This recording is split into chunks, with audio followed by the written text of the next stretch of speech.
সুপ্রিয় দর্শক, আমরা এই মুহূর্তে চলে আসলাম একটু গরুর খামারে। যেহেতু সামনে কোরবানির ঈদ, ব্যাপক একটা বাজার আছে, গরুর বাজার। কোরবানির উদ্দেশ্যে যারা কোরবানি দিবেন, সবথেকে বড় ব্যাপার হচ্ছে কোরবানির সময় গরু কেনা যেমন মজার, ঠিক তেমন গরু কেনা কিন্তু প্যারারও খানিকটা। যেমন বাজারে বাজারে ঘোরা, এই ঘুরে ঘুরে গরু কেনা আসলে যথেষ্ট প্যারাদায়ক। আবার এক সেন্সে খুব মজাও লাগে যে গরু কেনা বা গরু দেখা।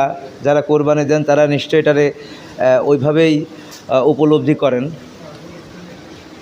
তো এখানে যথেষ্ট গরু আমরা দেখতে পাচ্ছি, যা প্রস্তুত হয়ে আছে, রেডি হয়ে আছে কোরবানির উদ্দেশ্যে।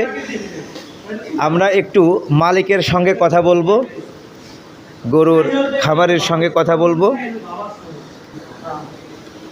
ছোট বড় সকল ধরনের গরু এখানে আছে। সবথেকে মজার ব্যাপার হচ্ছে এখানে যে দেশি গরু, একদম চুট দেখলেই ভালো লাগে, দেশি গরু দেখলেও ভালো লাগে। লাল রঙের দুইটা গরু আছে, পাশাপাশি কালো আছে, একই সাইজে। দাদা, এই গরুগুলোর ওজন কতটুকু হতে পারে?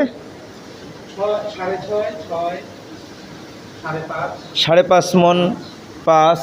ওদিকে আছে লাল দুইটা, হবে 6 মন করে।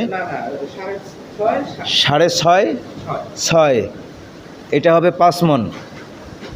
যে 5 থেকে 5.5 থেকে 5, 4.5, 6, 6.5।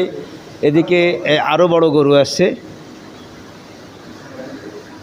এদিকে গোসল করানোর কাজ চলতেছে। আমরা একটু পরে ওদিকেও যাব, কথা বলবো। আগে ছোট গরুগুলোকে আমরা দেখানোর চেষ্টা করতেছি, এরপরে আপনার বড় গরুর দিকেও যাব আস্তে আস্তে। খুব খ্যাপাসে